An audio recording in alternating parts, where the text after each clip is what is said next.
അരുന്ധതി അവളുടെ നെറ്റിയിലും കവിളിലും ഒക്കെ കൈവച്ച് നോക്കി. അയ്യോ, നന്നായിട്ട് പനിക്കുന്നുണ്ടല്ലോ. സച്ചു, മോളെ എന്തേലും ടാബ്ലറ്റ് കഴിച്ചോടാ? അവർ ചോദിച്ചു. ഇല്ല, അലക്ഷ്യമായി പറഞ്ഞെങ്കിലും അവന്റെ മുഖത്ത് നല്ല ടെൻഷൻ ഉണ്ടായിരുന്നു. രേണു പാരസെറ്റമോൾ ടാബ്ലറ്റ് എടുത്ത് വേഗം, കുട്ടിക്ക് നല്ല പനിയുണ്ട് എന്ന് പറഞ്ഞ് ബാമ പുറത്തേക്ക് പോയി. കുറച്ച് ചുക്കുകാപ്പിയും കൂടി എടുക്കാമോ ബാമേ എന്ന് അമ്മ ചോദിക്കുന്നത് അവൻ കേട്ടു. രേണു പെട്ടെന്ന് തന്നെ ഒരു തുളസിലിട്ട് തിളപ്പിച്ച വെള്ളവും ഗുളികവുമായിട്ട് അരുന്ധതി പ്രിയെ താങ്ങി എഴുന്നേൽപ്പിച്ചിരുത്തി. മോളെ, ഇതെന്താ കുട്ടി ഇത്രക്ക് ക്ഷീണമായത്? ആകെ കൂടി ഒരു പരുവമായല്ലോ. അവർ അവളുടെ കൈകളിലേക്ക് ഗുളിക വെച്ചു കൊടുത്തു. വേഗം തന്നെ അവൾ അത് വായിലേക്ക് ഇട്ട് വെള്ളം ഇറക്കി. മോളെ, ഒട്ടും വയ്യ നിന്റെ കുട്ടിക്ക്? ഭയങ്കര തലവേദന, കണ്ണുപോലും തുറക്കാൻ വയ്യ, അവൾ മെല്ലെ പറഞ്ഞു. സാരമില്ല, യാത്ര ചെയ്തതിൻ്റെ ആവും കേട്ടോ. അവൻ അവളുടെ നെറുകിൽ തലോടി. ബാമ അപ്പോഴേക്കും ചുക്കുകാപ്പിയുമായി വന്നു. 2 കവിൾ കൊടുത്ത് മോനെ ഹോസ്പിറ്റലിൽ കൊണ്ടുപോയി കാണിക്കും. പ്രിയമോൾ ഒട്ടും വയ്യയോ? പത്മിനി പറഞ്ഞു. പനി ഇപ്പോൾ വിടും ചേച്ചി, എന്നിട്ട് ഹോസ്പിറ്റലിൽ പോയാൽ പോരെ. ചുക്കു കാപ്പി കുടിച്ചാൽ വേഗം പനി കുറയുന്നതെന്ന് അരുന്ധതി പറഞ്ഞു. കുറച്ച് കഴിഞ്ഞപ്പോൾ പ്രിയ വേർക്കാൻ തുടങ്ങി. ദേ, ഇപ്പോൾ പ്രിയയുടെ ശരീരം തണുത്തത് കണ്ടോ ഏട്ടത്തി? പനി വിട്ടെന്ന് തോന്നുന്നു, ബാമ അവളെ പിടിച്ചുകൊണ്ട് പറഞ്ഞു. പതിയെ പതിയെ പ്രിയ കണ്ണു തുറക്കാൻ തുടങ്ങി. നോക്കിയപ്പോൾ എല്ലാവരും ചുറ്റുമിരിപ്പുണ്ട്. അവൾ ആദ്യം തിരിഞ്ഞ് നിരഞ്ജനയായിരുന്നു. അവളുടെ കണ്ണുകൾ അവനെയാണ് തിരയുന്നത്. മറ്റാരെക്കാട്ടിലും ആദ്യം നിരഞ്ജന മനസ്സിലായിരുന്നു. ഏട്ടൻ എവിടെ അമ്മേ? അവൾ പതിയെ അരുന്ധതിയോട് ചോദിച്ചു. ഏട്ടൻ ഇവിടെ തന്നെ ഉണ്ട്. മോൾക്ക് ഇപ്പോൾ കുറവുണ്ടോ? പത്മിനി വാത്സല്യത്തോടെ അവളുടെ ആരോഗ്യത്തിലിരുന്നു. പ്രിയ അപ്പോഴേക്കും കട്ടിലിൽ നിന്നും എഴുന്നേറ്റിരുന്നു. നോക്കിയപ്പോൾ നിരഞ്ജൻ എല്ലാവരുടെയും പിറകിൽ നിൽക്കുന്നത് അവൾ കണ്ടു. തൻ്റെ മുടി എങ്ങനെയാ അഴിഞ്ഞു കെട്ടുന്നതെന്ന് എത്ര ആലോചിച്ചും അവൾക്ക് പിടികിട്ടില്ല. നീണ്ട ഇടതൂർന്ന മുടി കെട്ടിവെക്കാൻ പോലും അവൾക്കാവില്ലായിരുന്നു. മോൾ റെസ്റ്റ് എടുക്കുക കേട്ടോ, കുറച്ചു കഴിഞ്ഞ് ഹോസ്പിറ്റലിൽ പോയി നമ്മൾക്ക് മെഡിസിൻ മേടിക്കാം എന്ന് പറഞ്ഞുകൊണ്ട് അരുന്ധതി എല്ലാവരെയും വിളിച്ചുകൊണ്ട് പുറത്തേക്ക് പോയി. നിരഞ്ജനും കൃഷ്ണപ്രിയയും മാത്രം ആയി മുറിയിൽ. അവൾക്ക് പനി വിട്ടെങ്കിലും ക്ഷീണം മാറിയിട്ടില്ല ഇപ്പോഴും. മുടിയെടുത്ത് മുമ്പോട്ടിട്ടു പ്രിയ പിന്നെയും ആലോചിക്കുകയാണ്. കെട്ടിവെച്ച മുടി എങ്ങനെ അഴിഞ്ഞൂന്ന്. ഇയാളുടെ മുടി ഞാൻ അയച്ചിട്ടതാണ് കേട്ടോ, നിരഞ്ജൻ അവളുടെ മനസ്സറിഞ്ഞു പറഞ്ഞു. അവൾ നിരഞ്ജന്റെ മുഖത്തേക്ക് നോക്കി. തൻ്റെ ചെറിയ മടിച്ചൊരു പാടുണ്ടായിരുന്നു പിൻകഴുത്തിൽ താഴെയായി. അത് കരിനീരിച്ചു കിടന്നത് കൊണ്ടാ ഞാൻ അങ്ങനെ ചെയ്തത്. കാരണം അമ്മയും വല്യമ്മയും ഒക്കെ കണ്ടാൽ അവർ ചോദിക്കും എന്ത് പറ്റിയതാണെന്ന്. പിന്നെ അവർക്ക് മറുപടി കൊടുക്കണം. അതുകൊണ്ടാണ് ഞാൻ ഇങ്ങനെ ചെയ്തത്. നിരഞ്ജൻ പറയുന്നത് കേട്ടപ്പോഴാണ് പ്രിയ ഈ കാര്യങ്ങൾ ഓർത്തത്. മീര അടിച്ചാടിയുടെ വേദന സഹിക്കാവുന്നതിലും അപ്പുറമായിരുന്നു. നിരഞ്ജൻ മീരയോട് വഴക്കിട്ടതും കഴുത്തിൽ കുത്തിപ്പിടിച്ചതുമെല്ലാം അവൾ ഓർത്തു. തൻ്റെ കയ്യും പിടിച്ചു നടന്നു വരുന്ന നിരഞ്ജന്റെ മുഖം അപ്പോഴാണ് അവൻ ഓർത്തെടുക്കാൻ ശ്രമിച്ചത്. സ്നേഹമാണോ അതോ സഹതാപമാണോ ആ മനസ്സിൽ തന്നോടുള്ളതെന്ന് അവൾ അളന്നു നോക്കി. സഹതാപം കൊണ്ടാണെന്ന് അവൾക്ക് തോന്നി. അവൾ പതിയെ കട്ടിലിൽ നിന്നും എഴുന്നേറ്റു. ഇനി കട്ടിലിൽ എങ്ങനെയാ കിടക്കുന്നതെന്ന് ഓർക്കണ്ടേ. ഞാൻ അമ്മയെ വിളിക്കാൻ പോയപ്പോൾ ഇയാൾ നിലത്ത് ബെഡ്ഷീറ്റ് വിരിച്ച് കിടക്കുന്നത് കൊണ്ട് ഞാൻ തന്നെ എടുത്തു കട്ടിലിൽ കിടത്തിയതാ. അവർക്കാർക്കും അറിയില്ലല്ലോ ഇതൊന്നും. പ്രിയ മീശിരുന്നു പോയി. തന്നെ എടുത്ത് കിടത്തിയതെന്നോ? താൻ എന്താ ഇങ്ങനെ നോക്കുന്നത്? ഒന്നുമില്ലെങ്കിൽ ഞാൻ താലി കെട്ടിയതല്ലേ നിന്നെ. ആ പരിചയം വെച്ചാണെന്ന് കൂട്ടിക്കോ. പെട്ടെന്ന് വാതിലിൽ മുട്ടുന്നത് കേട്ട് അവർ രണ്ടും തിരിഞ്ഞു നോക്കി. ആ എടാ ആദി എന്ന് വിളിച്ചുകൊണ്ടവൻ ഓടിപ്പോയി കെട്ടിപ്പിടിച്ചു. ദിയെ കണ്ടില്ലല്ലോ? നിരഞ്ജൻ ചോദിച്ചു. അതൊക്കെ പറയാം, നിന്റെ ഭാര്യ പരിചയപ്പെട്ടില്ലല്ലോ എന്ന് പറഞ്ഞ് അയാൾ പ്രിയയുടെ അടുത്തേക്ക് വന്നു. പ്രിയ, ഇത് പത്മിനി വല്യമ്മയുടെ മകൻ ആദിത്യൻ. ഇവന്റെ വൈഫ് ദിയ അപ്പുറത്തെവിടെയുണ്ട്. ഇവർ അമേരിക്കയിൽ സെറ്റിൽഡ് ആണ്, നിരഞ്ജൻ പറഞ്ഞു. അമ്മ പറഞ്ഞിരുന്നു നിങ്ങൾ എല്ലാവരും എത്തിയിട്ടുണ്ടെന്ന് അവൾ ആദിത്യനോട് പറഞ്ഞു. അപ്പോഴേക്കും ദിയ അങ്ങോട്ടേക്ക് വന്നു. ഒറ്റ നോട്ടത്തിൽ അറിയാം ഒരു പരിഷ്കാരിയാണെന്ന്. തോളപ്പം ഉള്ള മുടി സ്ട്രൈറ്റ് ചെയ്തിട്ടിരിക്കുകയാണ് Diya. Hi Priya, I am Diya, glad to meet you. Diya അവളുടെ കൈകൾ പിടിച്ചു കുലുക്കി. ദിയ, ഈ ഫേക്ക് ഫ്രീവർ ആണ്, നീ അധികം കൈ പിടിച്ചു കുലുക്കുകയൊന്നും വേണ്ട, ആദ്യം അവളോടായി പറഞ്ഞു. ഓ സോറി ഡിയർ, ഞാൻ അത് ഓർത്തില്ല കേട്ടോ. സച്ചു, നീ ആ ചാവി ഇങ്ങോട്ട്. ഞാൻ പ്രിയ ഹോസ്പിറ്റലിൽ കൊണ്ടുപോയി വരാം. എന്താ നീ വല്ലതും പറഞ്ഞോ? അതിന് സച്ചു ഉണ്ട് ഇവിടെ, നിന്റെ ഹെൽപ്പൊന്നും വേണ്ട കേട്ടോ എന്ന് പറഞ്ഞ് ആദ്യം അവളെ കളിയാക്കി. എങ്കിൽ നിങ്ങൾ ഹോസ്പിറ്റലിൽ പോയിട്ട് വരൂ, നമ്മൾക്ക് വൈകിട്ട് കാണാം എന്ന് പറഞ്ഞ് അവർ രണ്ടുപേരും ഇറങ്ങിപ്പോയി. താൻ റെഡിയാകും, നമ്മൾക്ക് മരുന്ന് മേടിച്ചുകൊണ്ട് വരാം. ഇയാൾക്ക് നല്ല ക്ഷീണമുണ്ട്, നിരഞ്ജൻ പറഞ്ഞു. ഇപ്പോൾ കുഴപ്പമൊന്നും ഇല്ല ഏട്ടാ, ഒക്കെ മാറി. അവൾക്ക് ഹോസ്പിറ്റലിൽ പോകാൻ മടിയായിരുന്നു. അമ്മ വഴക്ക് പറയും കേട്ടോ പോയില്ലെങ്കിൽ. ഇയാൾ റെഡിയാകും, ഞാൻ ഇപ്പോൾ വരാം എന്ന് പറഞ്ഞ് അവൻ പുറത്തേക്ക് പോയി. അപ്പോഴേക്കും അരുന്ധതി അങ്ങോട്ട് വന്നു. മോളെ, ഹോസ്പിറ്റലിൽ പോകേണ്ട നേരം, രാത്രിയാകാൻ തുടങ്ങിയിരിക്കുന്നു. അവർ പറഞ്ഞു. അമ്മ, ഇപ്പോൾ നിനക്ക് പനിയൊന്നുമില്ല, കുറേ ദൂരം ട്രാവൽ ചെയ്തതിൻ്റെയാ എന്ന് പറഞ്ഞു പ്രിയ. അരുന്ധതി നെറ്റിയിലേക്ക് കൈവച്ച് നോക്കിയപ്പോൾ ശരിയാണ്, ഇപ്പോൾ പനിക്കുന്നില്ല. മോളുടെ ഇഷ്ടം പോലെ ആയിക്കോ എന്ന് പറഞ്ഞു. അവർ പുറത്തേക്ക് പോയി. നിരഞ്ജനും ആദിത്യനും കൂടി അപ്പോൾ ലോണിൽ ഇരുന്ന് സംസാരിക്കുകയായിരുന്നു. നിരഞ്ജന്റെ എല്ലാ കാര്യങ്ങളും ആദിക്കറിയാം. ഡാ, എന്നാൽ ഇതൊരു പാവം കുട്ടിയാണെന്ന് തോന്നുന്നു അല്ലേ? നിനക്ക് ഇവളെ എങ്ങനെ ഉപേക്ഷിക്കാൻ പറ്റും? നിരഞ്ജന്റെ മുഖത്തേക്ക് നോക്കിക്കൊണ്ടിരിക്കുകയാണ് ആദിത്യൻ. ഡാ സച്ചു, നിനക്കങ്ങനെ പെൺകുട്ടിയെ ഉപേക്ഷിക്കാൻ പറ്റും? നിനക്ക് താല്പര്യം ഇല്ലായിരുന്നെങ്കിൽ എന്തിനാ നീ ആ കുട്ടിക്ക് താലി ചാർത്തിയത്? എനിക്ക് ആ കുട്ടിക്ക് ആരും ഇല്ലാണ്ടാവില്ലേ? ചെറിയമ്മ കൂടി ഇതിന് കൂട്ടുനിന്നല്ലോ. പക്ഷം ആദിയുടെ ചോദ്യങ്ങൾക്കൊന്നും നിരഞ്ജൻ മറുപടി പറഞ്ഞില്ല. ദിയ അപ്പോൾ അങ്ങോട്ട് വന്നു. അവരുടെ അടുത്തെത്തും മുമ്പ് രേണു വിളിക്കുന്നത് കേട്ട് അവൾ തിരിച്ചു പോയി. ഡാ, നമ്മൾ ആണുങ്ങൾക്ക് എപ്പോഴും നാട്ടിൻ പുറത്തുള്ള ഒരു ഗ്രാമീണത നിറഞ്ഞ പെൺകുട്ടിയെ വിവാഹം കഴിക്കുവാൻ അല്ലേ ആഗ്രഹം? ഒരു ഫിൽ എന്നൊക്കെ പറഞ്ഞാൽ ആദ്യം പറയുകയാണ്, ഞാൻ അമേരിക്കയിലാണ് പഠിച്ചതും വളർന്നതുമല്ല. പക്ഷേ എനിക്ക് ഈ നാട്ടിൽ ഉള്ള ഒരു പെൺകുട്ടിയെ വിവാഹം ചെയ്യാനായിരുന്നു താല്പര്യം. നമ്മുടെ ഈ നാട്ടിൽ എത്രയോ പഠിപ്പും വിദ്യാഭ്യാസമുള്ള പെൺകുട്ടികൾ ധാരാളം ഉണ്ടായിരുന്നു. അമ്മക്കപ്പോൾ അതൊന്നും ഇഷ്ടമല്ല. നിന്റെ ഫ്യൂച്ചർ, നിന്റെ ഫ്യൂച്ചർ, ഇത് മാത്രം അമ്മയുടെ വായിൽ നിന്നും വരത്തുള്ളൂ. അങ്ങനെ ഞാൻ ദിയയെ കിട്ടിയത്. അവർ അമേരിക്കയിൽ വന്നിട്ട് വർഷം കുറേ ആയതല്ലേ. അവിടെയുള്ള പെൺകുട്ടികൾ എന്തൊക്കെ പറഞ്ഞാൽ എടി എന്ന് ഹസ്ബൻഡ് വിളിച്ചാൽ എന്താടാ എന്ന് ചോദിക്കുന്ന ടൈപ്പാണ്. ആദിത്യൻ ഓരോ കാര്യങ്ങളും സംസാരിക്കുകയാണ്. നീ എന്താ ഇങ്ങനെയൊക്കെ സംസാരിക്കുന്നത്? നിങ്ങൾക്കിടയിൽ എന്തെങ്കിലും പ്രോബ്ലം ഉണ്ടോ? നിരഞ്ജൻ ചോദിച്ചു. ഏയ് നെവർ മേ, ഞങ്ങൾ രണ്ടുപേരും അഡ്ജസ്റ്റ് ചെയ്തു പോകും. ബട്ട് വഴക്കൊക്കെ ഇടാറുണ്ട് കേട്ടോ, ദാറ്റ്സ് നാച്ചുറൽ. എന്നാലും ദിയ അങ്ങനെ ഒരു പ്രോബ്ലം ഇല്ലടാ, ആദ്യ പറഞ്ഞു. പിന്നെന്താ നീ അമേരിക്കയിൽ വളർന്ന പെൺകുട്ടിയെ വിവാഹം കഴിച്ചത് ശരിയാകില്ല എന്ന് പറഞ്ഞത്? നിരഞ്ജൻ അവന്റെ മുഖത്തേക്ക് നോക്കി. ഓ, എന്ത് പറയാനാടാ, അതൊക്കെ അങ്ങനെ തന്നെ പോകട്ടെ. ആദ്യ വിഷയം മാറ്റാൻ ശ്രമിച്ചു. നീ കാര്യം പറയാതി, എന്തോ നിന്റെ മനസ്സിനെ അലട്ടുന്നുണ്ട്. നീ എന്നോട് ഷെയർ ചെയ്യാത്ത എന്ത് കാര്യമാണ് നിനക്കുള്ളത്? നിരഞ്ജൻ അവന്റെ അടുത്തേക്ക് ചെന്നു. സച്ചു, നീ ഇത് ഇപ്പോൾ ആരോടും പറയേണ്ട കേട്ടോ. നമ്മൾ രണ്ടാളും അറിഞ്ഞാൽ മതി. അമ്മ അറിഞ്ഞാൽ പിന്നെ പ്രോബ്ലം ഉണ്ടാക്കും. ആദ്യ പതിയെ അവനോട് പറഞ്ഞു. നിരഞ്ജൻ ആകാംക്ഷയോടെ അവന്റെ മുഖത്തേക്ക് നോക്കി. സച്ചു, ദിയക്കൊരിക്കലും ഒരു അമ്മയാകാൻ സാധിക്കില്ല.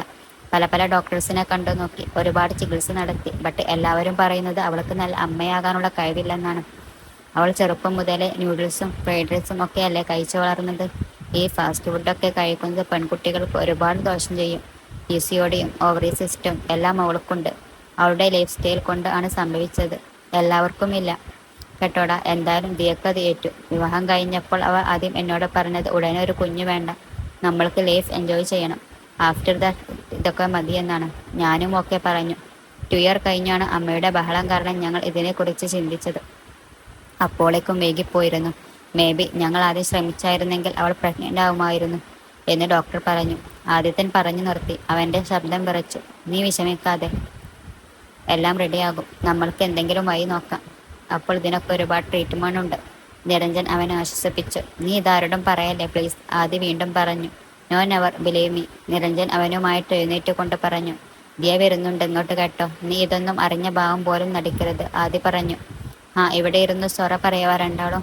ദേ സച്ചുവിൻ്റെ ഫോൺ റിങ് ചെയ്തെന്ന് രേണു പറയുന്നത് കേട്ടു. നിരഞ്ജൻ വേഗം മുറിയിലേക്ക് പോയി. 11 മിസ് കാൾ. എല്ലാം ബാലാജി ഹോസ്പിറ്റലിൽ നിന്നാണ്. അവൻ തിരിച്ചു വിളിച്ചുകൊണ്ട് പുറത്തേക്ക് പോയി. പ്രിയമോൾക്ക് എന്നാൽ കഞ്ഞിയും ചമ്മന്തിയും കൊടുക്കാം അല്ലേ ഏട്ടത്തി? ബാമ അരുന്ധതിയോട് ചോദിച്ചു. അതാ നല്ലത്. പത്മിനി അത് ശരിവെച്ചു. പ്രിയ വിശപ്പില്ല എന്ന് പറഞ്ഞു ഒന്നും കഴിക്കാതെ മുറിയിൽ ഇരിക്കുകയാണ്. അരുന്ധതി നിർബന്ധിച്ച് അവളെ കൂട്ടിക്കൊണ്ടുവന്നു. 2 സ്പൂൺ കഞ്ഞി കുടിച്ചിട്ട് അവൾ വീണ്ടും റൂമിലേക്ക് പോയി. പ്രിയെ, ഇയാൾക്ക് സുഖമില്ലാത്ത കൊണ്ടാണ് ഞാൻ ഇങ്ങോട്ട് കയറി വരാഞ്ഞത് കേട്ടോ. നാളെ കാണാം എന്ന് പറഞ്ഞ് ദിയ അവളുടെ മുറിയിൽ നിന്ന് വന്നിട്ട് പുറത്തേക്ക് പോയി. ദിയ ഒരു പാവം കുട്ടിയാണെന്ന് പ്രിയ ഓർത്തു. നിരഞ്ജൻ പുതപ്പിച്ച ബെഡ്ഷീറ്റ് എടുത്ത് അവൾ മടക്കി വെച്ചു. അത് അവൻ്റെ ബെഡ്ഷീറ്റായിരുന്നു. തന്നെ അതിർത്താണല്ലോ ഏട്ടൻ പുതപ്പിച്ചതെന്ന് അവൾ ഓർത്തു. പെട്ടെന്ന് നിരഞ്ജൻ ഫോണുമായി അകത്തേക്ക് വന്നു. ഫോൺ മേശയിൽ വെച്ചിട്ട് അവൻ അവളുടെ അടുത്തേക്ക് വന്നു. പനി എങ്ങാനും ഉണ്ട് ഇപ്പോൾ? മെഡിസിൻ മേടിക്കാൻ പോകാമെന്ന് പറഞ്ഞിട്ട് ഇയാൾ എന്തേ വരാഞ്ഞത്? അവൻ ചോദിച്ചു. ഇപ്പോൾ കുറവുണ്ട് ഏട്ടാ, അതാണ് ഞാൻ പോകണ്ടെന്ന് പറഞ്ഞത്. അവൾ നിരഞ്ജനോട് മറുപടി പറഞ്ഞു. വല്യേട്ടാ ഫുഡ് കഴിക്കാൻ വരുന്നില്ലേ എന്ന് പറഞ്ഞുകൊണ്ട് രേണു അകത്തേക്ക് വന്നു. ഇയാൾ കഴിച്ചോ? നിരഞ്ജൻ പ്രിയോട് ചോദിച്ചു. ആദ്യമായിട്ടാണ് തന്നോട് കഴിച്ചോ എന്നൊരു വാക്ക് ഏട്ടൻ ചോദിക്കുന്നത് ഓർത്തപ്പോൾ അവൾക്ക് ഒരുപാട് സന്തോഷം തോന്നി. ഏട്ടത്തി കഞ്ഞിയും ചമ്മന്തിയും കഴിച്ചതാ, ഏട്ടൻ പോയിട്ട് വരൂ എന്ന് പറഞ്ഞ് രേണു അവനെ ഉന്തിത്തള്ളി മുറിയിൽ നിന്നും പുറത്തിറക്കി. എന്നിട്ട് അവൾ പ്രിയുടെ അരികത്തായി വന്നിരുന്നു. പനിയൊക്കെ കുറഞ്ഞ ഏട്ടത്തി? ഏട്ടത്തിക്കൊരു പനി വന്നപ്പോൾ എന്തൊരു ബഹളമായിരുന്നു. അമ്മയും വല്യമ്മയും ഒക്കെ കൂടി ഇവിടെ. ഞാൻ കഴിഞ്ഞ വെക്കേഷൻ ഡ്രൈവിംഗ് പഠിക്കാൻ പോയി കേട്ടോ. എന്നിട്ട് സ്കൂട്ടിൽ നിന്ന് മറിഞ്ഞ് വീണിട്ട് ഇവർക്കാർക്കും ഒരു കൂസലുമില്ലായിരുന്നു പോലും. പ്രിയ അവളുടെ സംസാരം കേട്ടിരിക്കുകയാണ്. പെട്ടെന്ന് തന്നെ രേണു പോയി വാതിൽ ചാരിയിട്ട് അവളുടെ അടുത്ത് വന്നിരുന്നു. പ്രിയേട്ടത്തി, ഞാനൊരു കാര്യം ചോദിച്ചാൽ ചെയ്തു തരുമോ? രേണു പ്രിയയെ നോക്കി. ഏട്ടത്തിയുടെ മുടിയിൽ എന്ത് എണ്ണയാ തേക്കുന്നത്? നല്ല മുടിയാണല്ലോ. കാച്ചെണ്ണാണെങ്കിൽ എനിക്ക് കൂടി പറഞ്ഞു തരുമോ? അവൾ ചോദിച്ചപ്പോൾ പ്രിയ ചിരിച്ചുപോയി. ഇതാണോ കാര്യം? നാളെ ഞാൻ എണ്ണ മുറുക്കിത്തരാം കേട്ടോ. മുടി വളരാനുള്ള സൂത്രം ഞാൻ പിന്നെ പറഞ്ഞു തരാം, ആരോടും പറയണ്ട എന്ന് പറഞ്ഞ പ്രിയ അവളെ കണ്ണുറുക്കി കാണിച്ചു. ഏട്ടത്തിയുടെ മുഖത്തൊരു പുള്ളിയോ പാണ്ടോ ഒന്നും ഇല്ലല്ലോ. എന്തേലും തേക്കുന്നുണ്ടോ? എന്തൊരു ഭംഗിയാണെന്നോ എൻ്റെ ഏട്ടത്തിയെ കാണാൻ. നാച്ചുറൽ ടിപ്സ് എന്തെങ്കിലും അറിയാമെങ്കിൽ പറഞ്ഞു തായോ. രേണു അടുത്ത ചോദ്യം ചോദിച്ചത് കേട്ടുകൊണ്ടാണ് നിരഞ്ജൻ അകത്തേക്ക് വന്നത്. ഏട്ടത്തി എന്താ തേക്കുന്നതെന്ന് നിന്നോട് ഞാൻ പിന്നെ പറഞ്ഞു തരാം. ഇപ്പോൾ എൻ്റെ മോള് ചെല്ല് കേട്ടോ. നിരഞ്ജൻ അവളുടെ ചെവിയിൽ നോവിക്കാതെ ഒരു കിഴുപ്പ് കൊടുത്തു. വല്യേട്ടൻ ഇത്ര പെട്ടെന്ന് കഴിച്ചോ? അവൾ ചോദിച്ചു. നിന്നെ അപ്പച്ചി വിളിക്കുന്നുണ്ട് കേട്ടോ, നിരഞ്ജൻ പറഞ്ഞു. ഓക്കെ ഏട്ടത്തി, നാളെ മറ്റേ കാര്യം മറക്കണ്ട കേട്ടോ എന്ന് പറഞ്ഞ് രേണു പുറത്തേക്ക് പോയി. നിരഞ്ജൻ പ്രിയയെ നോക്കി. എല്ലാവർക്കും പ്രിയയെ വലിയ കാര്യമാണ്, തനിക്കോ? അവൻ ഒരു ബാത്റൂം പരിശോധന നടത്തി. പ്രിയ അപ്പോൾ വാഷ്റൂമിൽ പോയിരുന്നു. വെളിയിൽ ഇറങ്ങി വന്നപ്പോൾ ആരോടോ അവൻ ഫോണിൽ സംസാരിക്കുന്നത് അവൾ കേട്ടു. എങ്ങോട്ടോ യാത്ര പോകേണ്ടതിനെ കുറിച്ചാണ് അവൻ പറയുന്നത്. പെട്ടെന്ന് അവൾ ഓർത്തത് നിരഞ്ജൻ മുമ്പ് പറഞ്ഞ കാര്യങ്ങളൊക്കെ. തന്നെ ഒരിക്കലും അദ്ദേഹത്തിന് സ്നേഹിക്കാൻ സാധിക്കില്ല എന്നാണ് മുമ്പ് ഏട്ടൻ പറഞ്ഞത്. ഊണിലും ഉറക്കത്തിലും ഏട്ടനെ മാത്രം ചിന്തിച്ചൊരു പെൺകുട്ടിയുണ്ടെന്ന്, അവളുടെ വയറ്റിലൊരു കുഞ്ഞുണ്ടെന്ന്. അതുകൊണ്ട് താൻ ഒരു പ്രാരബ്ധം ആണെന്ന് ഏട്ടന് തന്നോട് താലി വരെ അദ്ദേഹം തിരിച്ചു ചോദിച്ചതാണ്. എല്ലാം താൻ മറന്നിരിക്കുന്നു. പ്രിയയെ അവൻ വിളിച്ചപ്പോൾ അവൾ നെട്ടിത്തിരിഞ്ഞു നോക്കി. ഇയാൾ എന്തിനാ ഇത്രക്കും പേടിക്കുന്നതെന്ന് ചോദിച്ചു. അവൻ പ്രിയയെ വഴക്കു പറഞ്ഞു. ഇയാൾ ഇനി മുതൽ നിലത്ത് കിടക്കേണ്ട കേട്ടോ, കട്ടിൽ വന്ന് കിടന്നു, പനിയും ഉള്ളതല്ലേ. അവൻ പ്രിയ നോക്കിക്കൊണ്ട് പറഞ്ഞപ്പോൾ ഓണനിലാവ് ഉദിച്ചതുപോലെ അവളുടെ മുഖം തെളിഞ്ഞു വന്നു. ഒരു നിമിഷം മുമ്പ് ചിന്തിച്ചതെല്ലാം അവൾ മറന്നു കഴിഞ്ഞു. താൻ ടാബ്ലറ്റ് കഴിച്ചോ? അവൻ ചോദിച്ചപ്പോൾ അവൾ തലയാട്ടി. ഓക്കെ എങ്കിൽ ലൈറ്റ് ഓഫ് ചെയ്തേക്കാം എന്ന് പറഞ്ഞ് അവൻ ലൈറ്റ് ഓഫ് ചെയ്തു. എന്നിട്ട് അവൻ ഒരു തലയിണയും ബെഡ്ഷീറ്റുമായിട്ട് സെറ്റിയിൽ പോയി കിടന്നു. പ്രിയ കട്ടിൽ ഇരുന്നു. അവളുടെ മനസ്സ് വിങ്ങി. അവൾക്ക് താൻ നിലത്തു കിടന്നോളാം എന്ന് പറയണം എന്നുണ്ടായിരുന്നു. പക്ഷെ അവളുടെ നാവ് പൊന്തിയില്ല. ഗുളിക കഴിച്ചത് കൊണ്ട് കിടന്നതറിയാതെ അവൾ ഉറങ്ങിപ്പോയി. ഇടയ്ക്കൊരു കണുത്ത കരസ്പർശം അവളുടെ നെറ്റിൽ പതിച്ചപ്പോൾ വേഗം കണ്ണു തുറന്നു. നിരഞ്ജൻ അവളെ പനിക്കുന്നുണ്ടെന്ന് നോക്കിയതായിരുന്നു. അവൾ അനങ്ങാതെ കിടന്നു. അവൻ വീണ്ടും സെറ്റിയിൽ പോയി കിടന്നത് അവൾ അറിഞ്ഞു. എന്തിനാ എൻ്റെ കണ്ണ എന്നെ ഇങ്ങനെ പരീക്ഷിക്കുന്നത്? എല്ലാ ഏകാദശിയും നോറ്റവൾ അല്ല ഈ പ്രിയ. ആരോരും ഇല്ലാത്ത ഈ അനാഥപ്പെണിന് തെരയിലെ കണ്ണാ നീ എൻ്റെ ഏട്ടനെ. ഈ പ്രിയ ആദ്യമായി തൻ്റെ സ്വന്തമായി സ്നേഹിച്ചതല്ലേ. എന്തെല്ലാം സ്വപ്നങ്ങൾ ചെയ്യുന്നതാ. എത്ര വട്ടം നിന്നോട് ചോദിച്ചു കണ്ണ, ഈ ഉള്ളവൾക്ക് ആഗ്രഹിക്കാനും സ്വന്തമാക്കാനും സാധിക്കുമോ എന്ന്. അപ്പോഴൊന്നും നീ എനിക്കൊരു മറുപടി തന്നില്ലല്ലോ. എന്നിട്ട് നീ എന്തിനു എന്നെ ചതിച്ചു കണ്ണ? എല്ലാവരും ചതിച്ചു ഈ പ്രിയെ. അരുന്ധതി അമ്മ സ്വന്തം അമ്മയെപ്പോലെ വന്ന് സ്നേഹിച്ചപ്പോൾ ഞാൻ വിശ്വസിച്ചു പോയി. എൻ്റെ എല്ലാ സങ്കടങ്ങളും എൻ്റെ ഗുരുവായൂരപ്പൻ ഇല്ലാതാക്കാൻ വിട്ടതാണെന്ന് ഓർത്തുപോയി. എന്നിട്ടിപ്പോൾ താലിയെ കെട്ടിയ പുരുഷനും വേണ്ടതായിരിക്കുന്നു. എല്ലാം കൂടി ഓർത്തപ്പോൾ അവൾ പൊട്ടിക്കരഞ്ഞു പോയി. ഏങ്ങലടിക്കുന്ന ശബ്ദം കേൾക്കാൻ തുടങ്ങിയിട്ട് കുറേ സമയമായി. ഉറക്കത്തിലായതിനാൽ നിരഞ്ജൻ ആദ്യമൊന്നും ശ്രദ്ധിച്ചില്ല. അവൻ എഴുന്നേറ്റ് ലൈറ്റിട്ടപ്പോൾ പ്രിയ കരയുകയാണ്. അവൻ വേഗം അവളുടെ അടുത്തേക്ക് ചെന്നിരുന്നു. എന്തു പറ്റി? എന്താ പ്രിയ കരയുന്നത്? അവൻ ചോദിച്ചതാണ് പ്രിയ കാണുന്നത് നിരഞ്ജൻ അവളുടെ ചാരത്തായി ഇരിക്കുന്നത്. അവൾ വേഗം എഴുന്നേറ്റ് കണ്ണുനീർ തുടച്ചു. എന്താ പറ്റിയതെന്ന് അവൻ ചോദിച്ചു. ഒന്നുമില്ല ഏട്ടാ, മരിച്ചുപോയ അച്ഛനെ സ്വപ്നം കണ്ടതാ. അവൾ കളവാണ് പറയുന്നത് അവന് മനസ്സിലായി. കൂടുതലൊന്നും ചോദിക്കാതെ അവൻ പോയി കിടന്നു. നിരഞ്ജനും ഒരുപാട് വിഷമം തോന്നി. എന്തായാലും എല്ലാം പ്രിയ അറിയണം. അവൾക്കൊരു പുതിയ ജീവിതം ഉണ്ടാക്കണം എന്ന് അവൻ തീരുമാനിച്ചു. പ്രിയയെ അവളെ വീട്ടിൽ നിന്നും കൂട്ടിക്കൊണ്ടുവരുമ്പോൾ തീരുമാനിച്ചതാണ് ഈ കാര്യം. പക്ഷേ പലപ്പോഴും അത് മറന്നു പോകുന്നു. രാവിലെ തന്നെ പ്രിയ എഴുന്നേറ്റു. അവളുടെ പനിയൊക്കെ മാറിയിരിക്കുന്നു. നിരഞ്ജൻ സെറ്റിയിൽ കിടന്നുറങ്ങുന്നു. അവൾ കുളി കഴിഞ്ഞു വന്നിട്ട് അവനെ വിളിച്ചുണർത്തി കട്ടിലിൽ കിടത്തി. എന്നിട്ടാണ് അവൾ പുറത്തേക്ക് പോയത്. മോൾ ഉണർന്നു അല്ലേ? എന്തിനാ എൻ്റെ കുട്ടി രാവിലെ കുളിച്ചത്? ഇന്നലെ അത്രയും പനിച്ചതല്ലേ? അരുന്ധതി വാത്സല്യത്തോടെ ചോദിച്ചു. പനി കുറഞ്ഞ അമ്മേ, അവൾ പറഞ്ഞു. പത്മിനി അപ്പോൾ അങ്ങോട്ട് വന്നു. രാവിലെ കുളിച്ച് സീമന്തരേഖയിൽ സിന്ദൂരം അണിഞ്ഞു നിൽക്കുന്ന പെൺകുട്ടികളെ കാണുന്നത് തന്നെ ഐശ്വര്യമാണ് അല്ലേ? പത്മിനി അവളെ പുകഴ്ത്തി പറഞ്ഞു. മറുപടിയായി പ്രിയ ചിരിച്ചു. കാപ്പിയുമായിട്ട് അവൾ നിരഞ്ജന്റെ മുറിയിലേക്ക് പോയി. അവൻ ആരോടോ ഫോണിൽ സംസാരിക്കുകയായിരുന്നു. ചെറിയച്ഛ, പ്രിയ വരുന്നുണ്ട്, ഞാൻ കൊടുക്കാൻ കേട്ടോ എന്നവൻ പ്രിയയെ നോക്കി പറഞ്ഞു. ചെറിയച്ഛൻ എന്ന് കേട്ടതും പ്രിയ ഓടി അവൻ്റെ അടുത്തേക്ക് വന്നു. ഫോൺ അവൻ്റെ കയ്യിൽ നിന്നും പുഞ്ചിരിയോടെ മേടിച്ചു. ഹലോ ചെറിയച്ഛ, സുഖമാണോ? അവിടെയോ? ചെറിയമ്മ എന്തു പറയുന്നു? അങ്ങനെ അവളുടെ സംഭാഷണം നീണ്ടുപോയി. ദേവനുമായിട്ടുള്ള ഫോൺ സംഭാഷണം അവസാനിപ്പിച്ചിട്ട് അവൾ തിരികെ ഫോൺ നിരഞ്ജനെ കൈമാറി.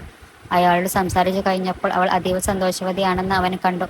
പ്രഭാത ഭക്ഷണം കഴിച്ചുകൊണ്ടിരുന്നപ്പോഴാണ് വേണുഗോപാൽ നിരഞ്ജന്റെ കൈ ശ്രദ്ധിച്ചത്. സച്ചോ, ബാമ മേടിച്ചു തന്ന ചെയിൻ എവിടെ? അയാൾ ചോദിച്ചു. പ്രിയ നടുങ്ങിപ്പോയി. എല്ലാവരും ഇപ്പോൾ തന്നെ അറിയുമോ ദൈവമേ? അവൾ മനമുരുക്കി പ്രാർത്ഥിച്ചു. അതവിടെയുണ്ട്, എനിക്ക് ഇതൊന്നും താല്പര്യം ഇല്ല. നിരഞ്ജൻ അങ്ങനെ പറഞ്ഞുകൊണ്ട് പ്രിയയുടെ മുഖത്തേക്ക് പാളി നോക്കി. ആശ്വാസം എന്ന ഭാവമായിരുന്നു അവളുടെ മുഖത്ത് ഒളിഞ്ഞു നിന്നത്. കുറച്ചു കഴിഞ്ഞ് നിരഞ്ജൻ പുറത്തേക്ക് പോകാനായി റെഡിയായി വന്നു. മോനെ, നീ പ്രിയമോളെയും കൂട്ടിക്കൊണ്ടു പോകൂ. ആ കുട്ടി ഇവിടെ ഇരുന്ന് ബോറടിക്കും. പത്മിനിയാണ് പറയുന്നത്. എന്നിട്ട് അവർ പ്രിയെ മോളിങ്ങോട്ട് വന്നേ എന്ന് ഉറക്കെ വിളിച്ചു. രേണുവിനും ദേവികക്കും കൂടി എണ്ണ കാച്ചി കൊടുത്തിട്ട് കൈ കഴുകുകയായിരുന്നു അവൾ. പത്മിനിയുടെ വിളി കേട്ടുകൊണ്ട് അവൾ അങ്ങോട്ട് വന്നു. മോള് വേഗം പോയി റെഡിയായി വരൂ, ഒന്ന് പുറത്തേക്ക് പോകണം സച്ചുമോന്റെ കൂടെ. അവൾ അനുവാദത്തിനായി നിരഞ്ജനെ നോക്കി. അവൻ വേഗം റെഡിയാകുവാൻ പറഞ്ഞു അവളോട്. പ്രിയ 5 മിനിറ്റ് കൊണ്ട് വന്നു. അവൻ്റെ ഒപ്പം കാറിൽ കയറിപ്പോയി. നിരഞ്ജന്റെ കാർ പോയി നിന്നത് ഒരു ജ്വല്ലറി ഷോപ്പിന്റെ മുൻപിലാണ്. അവൾ വണ്ടിയിൽ നിന്ന് ഇറങ്ങാതെ മടിച്ചു നിന്നു. ഇറങ്ങി വാടോ, അവൻ ക്ഷണിച്ചു. അങ്ങനെ അവർ രണ്ടുപേരും കൂടി അകത്തേക്ക് കയറി. നിരഞ്ജൻ നേരെ പോയത് ചെയിൻ സെക്ഷനിലായിരുന്നു. അവൻ്റെ കയ്യിൽ ഉണ്ടായിരുന്ന അതേ മോഡൽ ചെയിൻ ആണ് അവൻ മേടിച്ചത്. അതിനുശേഷം അവൻ പ്രിയക്ക് 2 വളയും കൂടി മേടിച്ചു അവളുടെ കൈകളിൽ ഇട്ടുകൊടുത്തു. തിരിച്ചു കാറിൽ വന്ന് കയറിയ പ്രിയയുടെ കണ്ണുകൾ ഇറനായി. എന്തു പറ്റി? എന്താണ് തൻ്റെ കണ്ണൊക്കെ നിറഞ്ഞത്? നിരഞ്ജൻ അവളോട് ചോദിച്ചു. ഏട്ടൻ സ്നേഹിക്കുന്ന കുട്ടി എവിടെയാണുള്ളത്? ആ കുട്ടിയോട് ഞാൻ പോയി ചോദിച്ചോട്ടെ, എനിക്ക് തന്നൂടെ എന്ന്?